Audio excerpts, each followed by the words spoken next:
माँ ने मेरी शादी एक ऐसी औरत से कर दी थी जो मुझसे उम्र में 20 साल बड़ी थी। मैं उसे बहुत नापसंद करता था, उससे शादी नहीं करना चाहता था। घर वालों के मजबूर करने पर शादी तो कर ली, मगर उसे बीवी का दर्जा नहीं दिया था। इसलिए शहर आकर एक जवान लड़की से दूसरी शादी कर ली। अब मैं ज्यादा तो अपनी दूसरी बीवी के पास ही रहता था। मेरी दूसरी बीवी अपने हाथ से मेरे लिए खाना बनाती। खाना खाते ही मुझे नींद आ जाती और मैं सारा दिन सोया रहता। एक रोज डॉक्टर से चेकअप करवाने के लिए गया तो वहां पर अपनी तस्वीर लगी देखी, और फिर जो बात डॉक्टर ने मुझे बताई उसे सुनकर तो मेरे पैरों तले से जमीन ही निकल गई। दिल करता था अभी जाकर अपनी बीवी को। मेरा नाम भी लाल है। मैं पंजाब के एक गांव का रहने वाला हूँ। मेरी उम्र 17 साल हो गई थी, और जब इंसान इस उम्र में पहुंच जाए तो इंसान को एक शरीके हयात की बहुत जरूरत होती है। लेकिन जब सारी जिंदगी के सच्चे ख्वाब एक पल में टूटकर बिखर जाएं, तो फिर इंसान को गुस्सा और परेशानी, मायूसी भी उतनी ही ज्यादा होती है। मेरे साथ भी कुछ ऐसा ही हुआ था। इतने सालों के इंतजार के बाद जब मुझे अपनी बीवी का चेहरा देखना नसीब हुआ तो मेरा तो दिल ही टूट गया, क्योंकि मेरी शादी मेरी माँ ने अपनी बहन की बेटी से कर दी थी, और वो उम्र में मुझसे 20 साल बड़ी थी। वो बिल्कुल ही पढ़ी लिखी नहीं थी। जब उसने बोलना शुरू किया तो मेरा तो दिल ही बुझता चला गया। वो इंतहाई बुरी तरह से बोल रही थी। उसका लहजा बहुत देसी था, और उसके अल्फाज का चुनाव ऐसा कि किसी को भी वो अच्छी ना लगे। मैं तो वैसे भी शायराना मिजाज का आदमी था। मुझे खूबसूरत चेहरे से ज्यादा खूबसूरत बातें अच्छी लगती थी, जबकि मेरी बीवी के हंसने का अंदाज, उसकी बातें और उसका साफ सुथरा ना रहना मुझे एक उलझन में मुब्तला कर देता। मेरा अपनी बीवी के पास जाने को भी दिल ना चाहता था, क्योंकि वो बोलती तो अजीब सी, उसके मुंह से बदबू आती। उसे खाना खाने का ढंग तक नहीं था। वो हाथ से खाना खाती, मैं चम्मच से खाने वाला था। सलीका पसंद और नफासत से भरपूर शख्सियत का मालिक था। लेकिन मेरी बीवी मुझसे बिल्कुल मुख्तलिफ थी। अम्मा ने शायद गोरा रंग देखकर मेरी शादी तो नगीन से कर दी थी, मगर नगीन में कोई ऐसी बात ना थी जो मुझे पसंद हो। मैंने उससे दूर दूर रहना शुरू कर दिया। वैसे भी मैं उन दिनों नौकरी के लिए कोशिश कर रहा था। मेरे एक दोस्त के तवज्जो से मुझे शहर में क्लर्क की नौकरी मिल गई थी। उन दिनों क्लर्क की नौकरी के लिए भी बड़ा जलील ख्वार होना पड़ता था। वैसे भी क्लर्क के हाथ में बहुत कुछ होता है। वो चाहे तो ऊपर की कमाई भी अच्छी खासी कर सकता है। इसलिए लोगों को इस नौकरी से कशिश महसूस होती है। मगर मैं सिर्फ और सिर्फ एक माकूल रोजी कमाने के लिए इस नौकरी में कोशिश कर रहा था। मेरे दोस्त ने मेरी मदद करके मेरी नौकरी पक्की करवा दी। मेरी तनख्वाह सिर्फ 16,000 रुपए थी, मगर उन दिनों 16,000 रुपए भी बहुत थे। यानी कि एक घर का अच्छा खासा गुजारा हो सकता था। इस नौकरी के साथ मुझे एक सरकारी क्वार्टर भी मिला था, जहां मैं अपने घर वालों को रख सकता था। अगरचे ये क्वार्टर इतना बड़ा नहीं था, मगर इस क्वार्टर में जिंदगी गुजारी जा सकती थी। ये क्वार्टर गांव के हिसाब से बहुत ही ज्यादा खूबसूरत और बहुत माकूल था। खैर, इससे पहले कि मैं अपने घर वालों को इस क्वार्टर में बुलवाता, मेरे साथ एक वाकया हो गया।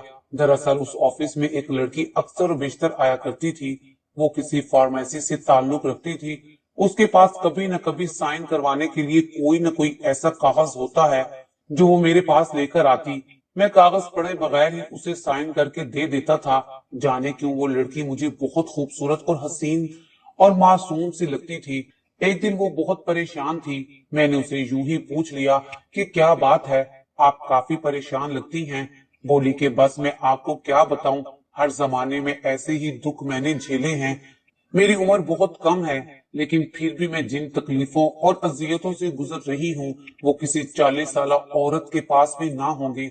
वो लड़की जब मुझे अपना गम बताने लगी तो मैं भी उसमें दिलचस्पी लेने लगा। मैंने उसे सहारा दिया।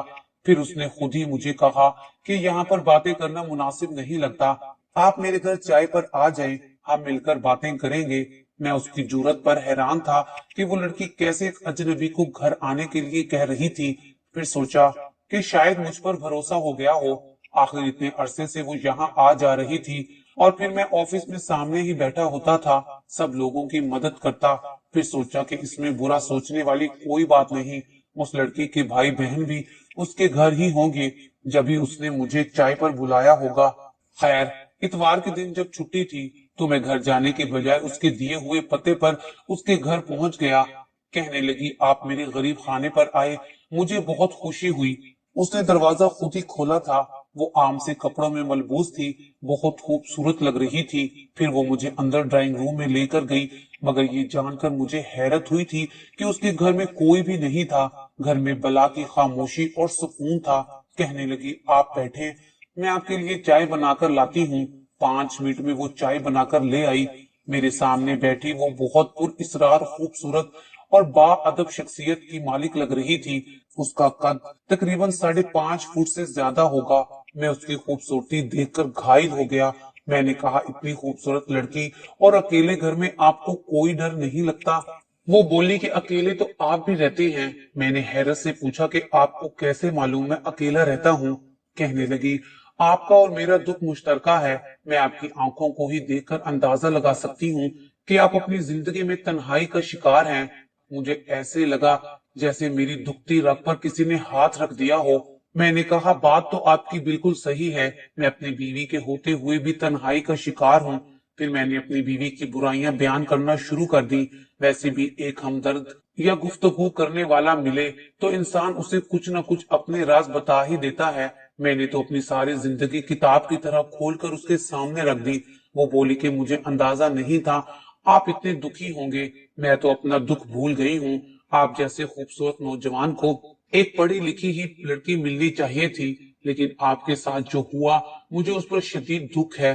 میں اس کی باتیں سن کر بہت خوش ہوا کہ چلو کسی کو تو میرے دکھ کا اندازہ ہے۔ پھر کہنے لگی کہ میرے لیے زندگی میں ایک مسئلہ ہے، میں ایک مختلف ذہن کی مالک لڑکی ہوں۔ آپ کو پتا ہے میں نے آج تک شادی کیوں نہیں کی؟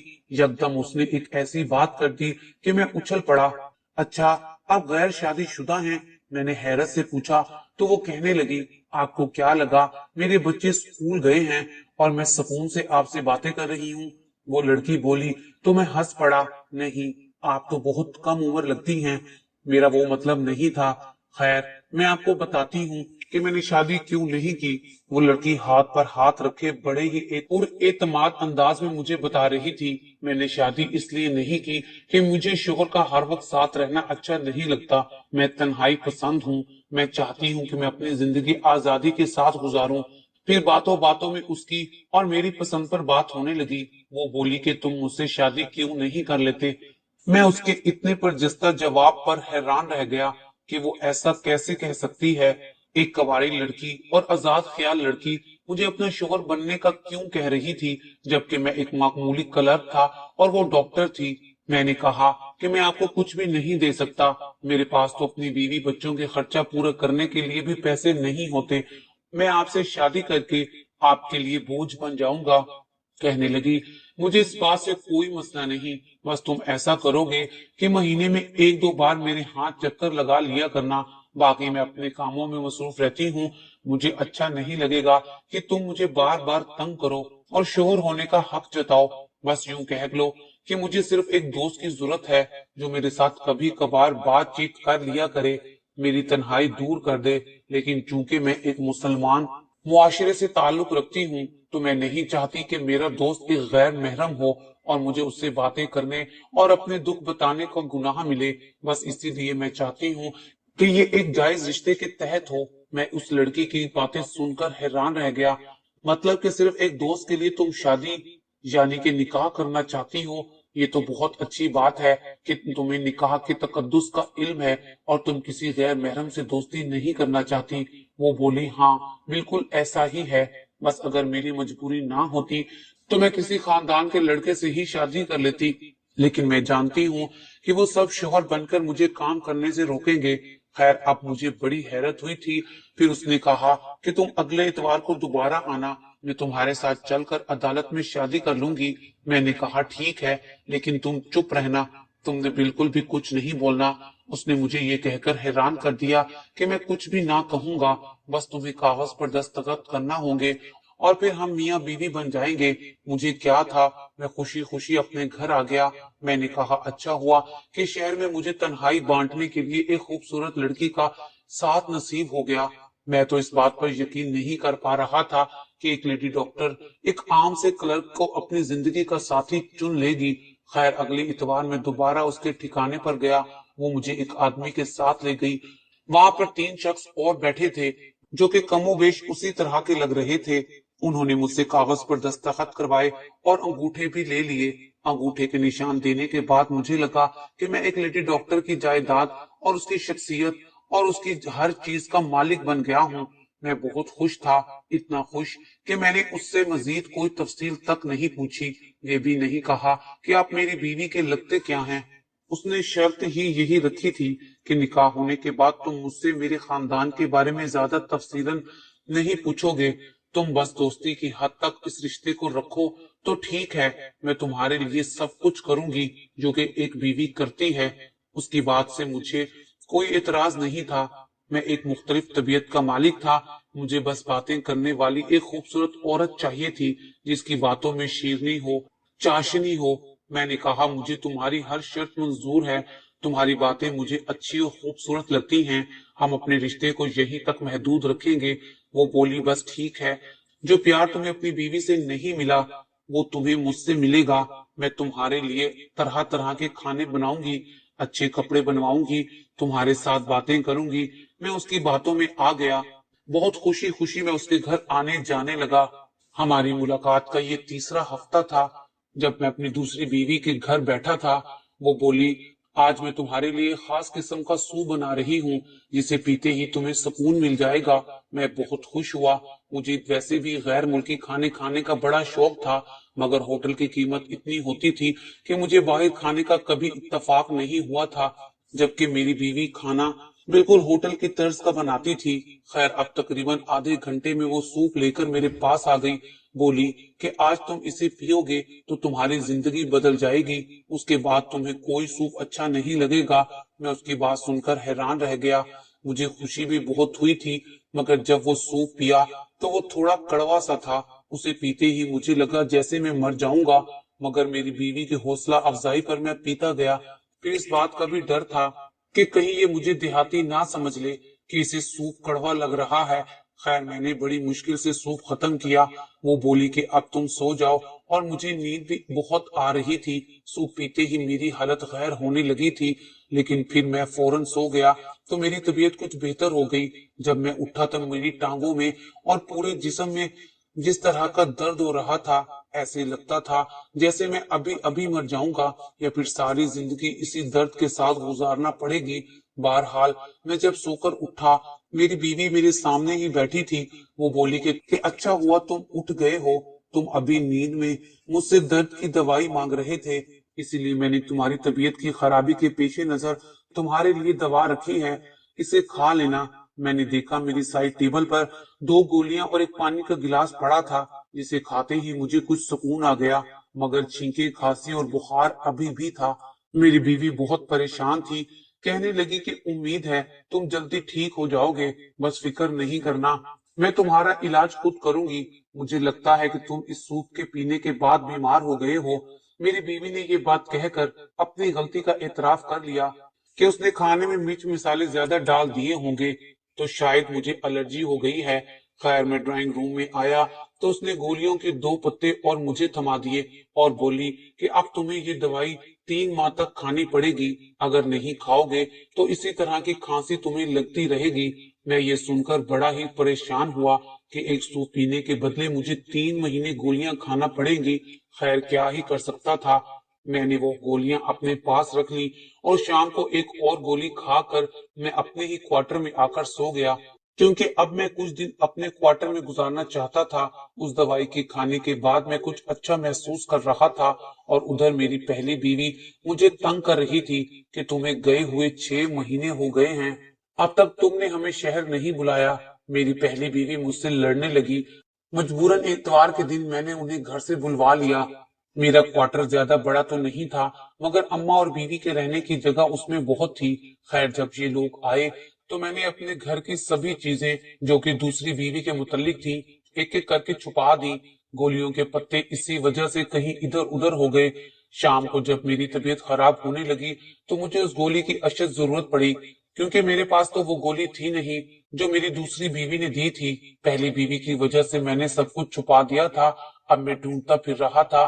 गोली का नाम मुझे याद था नहीं, लेकिन अभी तक मैंने उसे कभी दूसरे स्टोर से नहीं लिया था। दूसरी बीवी ने ही मुझे 3-4 पत्ते दे दिए थे जो मुझे 3 महीने तक खाने थे। खैर मैंने अपनी बीवी से कहा कि तुम मेरे लिए कुछ खाना बना दो ताकि मेरी तबीयत संभल जाए। उसने कहा कि तुम जाकर बाजार से देसी मुर्गी ले आओ, देसी मुर्गी से ये खांसी बुखार वगैरह का इलाज हो जाता है। मैं बाजार से जाकर देसी मुर्ग ले आया। बीवी ने उसकी यखनी बना दी और यूं मैं वो पीकर सो गया। लेकिन जब सुबह उठा तो मेरी तबीयत काफी बिगड़ चुकी थी। अब मुझे लग रहा था जैसे मैं मर जाऊंगा। अगर वो दवाई ना खाई तो मेरा गुजारा नहीं हो पाएगा। मेरी बीवी मेरी ये हालत देखकर परेशान हो गई। करीबी क्लिनिक से जाकर मेरे लिए अम्मा और मेरी बीवी दवाई लेकर आ गई, मगर वो दवाई खाते ही मुझे कोई आराम नहीं आया। वक्ती तौर पर मेरी खांसी तो बंद हो गई, मगर छींकें आने लगी। तबीयत की खराबी के पेश नजर मैंने पिछली दवाई का पत्ता निकाला जो कि खाली था और उसे लेकर करीबी क्लिनिक पहुंच गया। उस क्लिनिक पर काफी रश था। मजबूरन मुझे दूसरे क्लिनिक जाना पड़ा। मैं इतनी देर सब्र नहीं कर सकता था। ये एक बड़ा क्लिनिक था जहां से दवाई तो महंगी मिलती थी लेकिन आराम जल्द आ जाता था। तभी वहां पर बैठे बहुत सारे लोगों को देखकर मैंने सोचा अब इंतजार ही कर लेता हूँ, क्योंकि यहाँ बहुत सारे लोग थे और अगर मैं कहीं और जाता तो वैसे भी देर हो जाती। खैर मैं बैठ गया जहां पर लोग बैठे अखबार पढ़ रहे थे। अचानक मेरी नजर एक रिसाले पर पड़ी जिसमें मेडिकल की काफी ज्यादा रिसर्च शाया की गई थी। मैं ऐसे रिसाले नहीं पढ़ता था कि उनको पढ़कर इंसान परेशान हो जाता है, मगर वो रिसाला देखकर जब मेरी नजर अपनी ही तस्वीर पर पड़ी तो मैं चौंक कर रह गया। मैं रिसाला उठाकर गौर से देखने लगा। वो तस्वीर मेरी ही थी जिसे देखकर मेरे पांव तले से जमीन ही निकल गई। मगर जब उसके साथ लिखा मैंने जुमला पढ़ा तो मेरी हालत और गैर हो गई। उस जुमले के मुताबिक मेरी बीवी ने मेरे साथ जो किया था वो एक भयानक खेल था। मैंने वही रिसाला अपने पास रखा और फौरन क्लिनिक से निकल पड़ा। मेरा रुख उसके घर की तरफ था जिसने मेरे साथ इतना बड़ा खेल खेला था। मैंने उसके दरवाजे पर जाकर जोर जोर से दस्तक दी। उसने दरवाजा खोला तो उसके चेहरे पर आज भी हमेशा की तरह मुस्कान बहुत खूबसूरत थी। मैं उसे देखकर एकदम चिल्लाया था, क्या तुमने मुझे अपना पालतू कुत्ता समझ रखा था? जो जहरीली दवा के तजर्बे तुम मुझ पर कर रही हो और उसका इस्तेमाल तुमने अपनी रिसर्च में किया है। कमाल है, तुम शहरी लड़कियां भी कितनी खुद गर्ज होती हो। तुमने शादी का नाम देकर मुझे अपने इस घर में बुलवाया। मुझसे बातें करके तुम अपना दिल बहलाती रही, अपनी तन्हाई दूर करती रही और जब अपना मतलब पूरा हो गया तो तुमने मुझे अपना खिलौना समझ लिया। मैंने गुस्से से कहा था मुझे माफ कर दो। वो नजरें झुकाकर बोली थी, मैं माफ तुम्हें कैसे कर सकता हूँ? तुमने मेरे साथ जुल्म किया है, तुमने मुझे इस्तेमाल किया है। मैं धारते हुए बोला था, मैं तुम्हारा मुकदमा अदालत में लेकर जाऊंगा कि तुमने मुझे शादी का झांसा देकर मेरे साथ इतना बड़ा फ्रॉड किया है। अच्छा, क्या तुम वाकई अदालत में जाओगे? हाँ, और उसके साथ साथ मैं तुम्हें कभी भी तलाक नहीं दूंगा। सारी जिंदगी तुम्हें लटका कर रखूंगा, चाहे तुम जो मर्जी कर लो। तुम मेरे साथ यूं ही तड़पती बिलकती रोती सिसकती रहोगी। मैंने उस पर धारते हुए कहा तो वो एकदम हंस पड़ी। पता है, तुम गुस्सा करते हुए बहुत बेवकूफ लगते हो। वो अफसोस करते हुए बोली थी, तुमने तो मुझ जैसी लड़की के साथ निकाह करते हुए ये भी नहीं सोचा कि मैं तुम जैसे गवार से शादी क्यों करूंगी। तुम्हारी गवार बीवी और तुम एक साथ बहुत अच्छे लगते हो, मगर मेरा ये मेयार नहीं कि मैं तुम्हें अपना शोहर मानूं। और तुम वाकई बहुत पागल हो। तुमने निकाह करते वक्त ये भी नहीं देखा कि मैं तुम्हारी बीवी नहीं बनने जा रही थी, बल्कि तुम अपनी रजामंदी से मुझे ये इजाजत दे रही हो कि मैं तुम पर चाहूं तो कोई भी तजर्बा कर सकती हूँ और तुम्हें इसमें कोई इतराज नहीं होगा। तुम इस बात से बिल्कुल मुत्तफिक हो कि तुम मेरी रिसर्च का हिस्सा बनना चाहते हो। तुम्हारे अंगूठे के निशान भी इस एग्रीमेंट पर मौजूद हैं। फिर तुम अदालत में क्या लेकर जाओगे? वो हंसते हुए बोली और दरवाजा मेरे मुंह पर बंद कर दिया। मैं अपनी मुठ्ठियां भींचता रह गया। मुझे उम्मीद नहीं थी। खैर उसकी जहरीली दवा के असर से मैं बच तो गया था, मगर जो एलर्जी मुझे मुस्तकिल लग चुकी थी, अब उसके लिए 3 महीने की दवा का कोर्स करना था। उसने इतनी मेहरबानी तो कर दी थी कि मुझे 7 दवा भी दे दी थी जिससे मैं अपनी इस बीमारी से जान तो छुड़ा सकता था। मगर मुझे आज तक उस लड़की पर गुस्सा है। मैं अपनी बीमारी और एलर्जी पर काबू तो पा चुका हूँ, मगर मेरे पास ना ही कोई निकाह का सबूत है, ना ही उस पर केस कर सका और ना ही उससे बदला ले सका, क्योंकि जो भी हुआ वो मेरी बेवकूफी की वजह से हुआ था।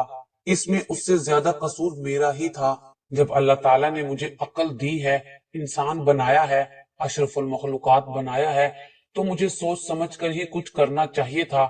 کہانی کے آخر میں بس اتنا ہی کہوں گا کہ عورت کے بہکاوے میں آ کر اپنی عقل پر پردہ مت پڑنے دیں، ورنہ آپ کے ساتھ بھی ایسا ہی دھوکا ہو سکتا ہے جیسے میرے ساتھ ہوا ہے۔